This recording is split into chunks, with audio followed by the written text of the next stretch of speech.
Hello guys, ये मैंने baby oregano का नेचुरल कोल्ड रिलीफ मंगवाया था। रोल ऑन है, ये मेरी बेबी के लिए मैंने मंगवाया था। ये कोल्ड एंड कफ के लिए, सर्दी जुकाम के लिए काफ़ी इफेक्टिव है।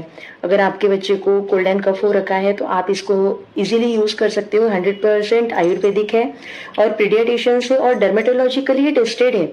इस वजह से ये बिल्कुल भी हार्मफुल नहीं है और आयुर्वेदिक होने की वजह से आपके बच्चे को किसी भी तरीके के बैड रिजल्ट्स देखने को नहीं मिलेंगे।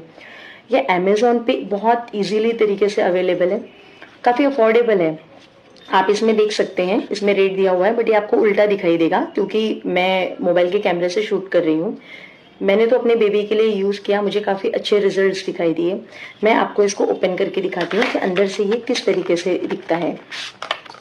देखिए, ये ऐसे है और काफ़ी इजीली ये आप रोल ऑन कर सकते हो स्किन पे।